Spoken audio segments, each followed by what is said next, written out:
Your brain is the most powerful weapon you have. While technology keeps us connected, it also distracts us from our core strength, our mind in the face of personal hardships. No amount of external resources can truly save you. When you're alone confronting depression, loss, or any major life struggle, your brain is the only thing you have to rely on. Unlike everyday problems where quick answers are just a search away, the toughest battles in life are internal.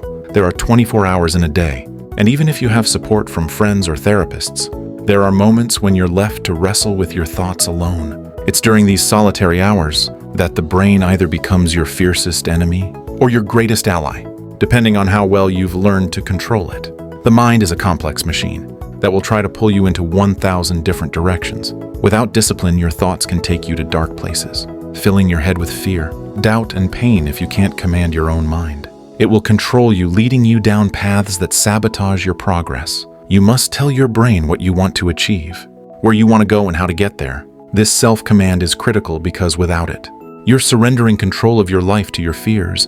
The battle is not with external challenges, but with mastering the mind that perceives and reacts to those challenges. Once you establish control over your mind, you've taken the first step toward overcoming any hardship. When I first began my journey, I had no idea that my only path forward was relentless hard work. The words "try harder" became my mantra, even when it seemed impossible. If I couldn't understand a paragraph or remember a concept, I would read it over and over until it finally made sense. Learning didn't come easy, so I had to figure out my unique way of mastering it. For me, that meant writing everything down repeatedly, reading it again and going through it until my brain caught up. I faced every obstacle with a mindset of repetition, going back to it again and again, until what once seemed impossible became achievable. Swimming was one of those barriers.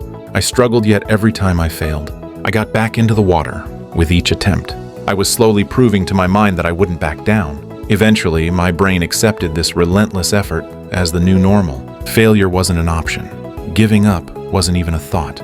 The mind adapts when it knows there is no way out. Each small victory built my mental endurance and resilience, proving that with enough repetition and refusal to quit, I could turn weaknesses into strengths.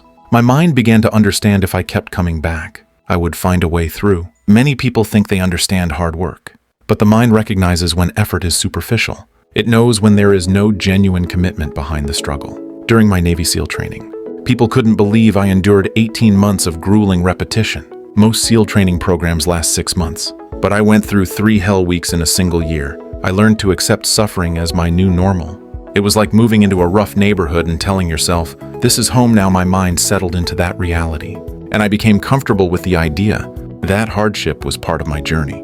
Each day I walked into suffering like it was my job, with stress fractures and shin splints, barely held together with duct tape. My new normal was pain, and my brain stopped seeing it as an obstacle. Instead, it adapted, becoming tougher, more resilient. People wondered how I could keep pushing through such intense physical and mental agony. The answer was that I had redefined my boundaries. I had no escape route. Pain wasn't a reason to stop, but a signal that I was on the right path, building a mental toughness that could withstand any challenge. The scariest thing in life is to realize you're only scratching the surface of your true potential.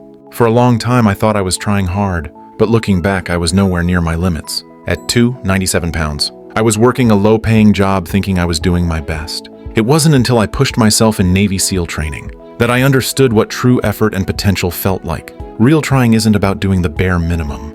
It's about becoming obsessed with a goal. My new normal became one of intense, focused dedication, which many would consider excessive or even unhealthy. Obsession is what drives people to accomplish incredible feats. When your mind is solely focused on your purpose, it stops being concerned with comfort. That's where you find your true strength.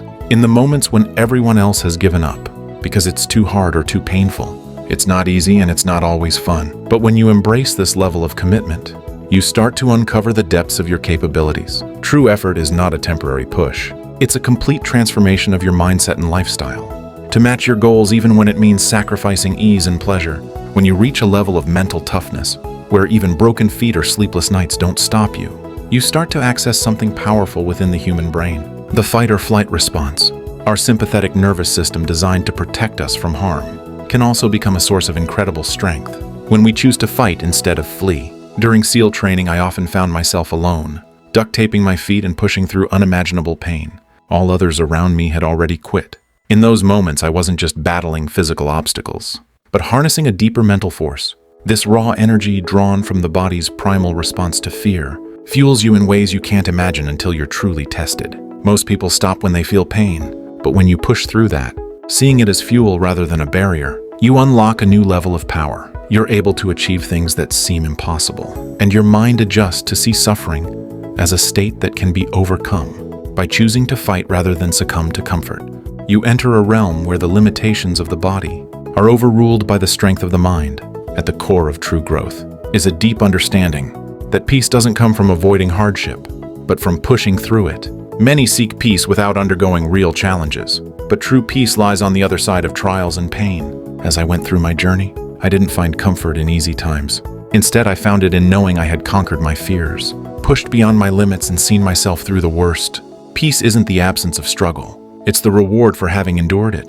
True fulfillment only comes when you're willing to confront yourself, honestly, without illusions. In my darkest moments, I realized that the things I was running from were the very things that held the key to my growth. My journey has taught me that no one can hand you this kind of peace. It's not something you can read about or be given. It's something you earn by going to places within yourself that few are willing to go. And when you find it, you gain a strength that carries you through any obstacle, because you've learned that every hardship is a stepping stone toward the person you were meant to become.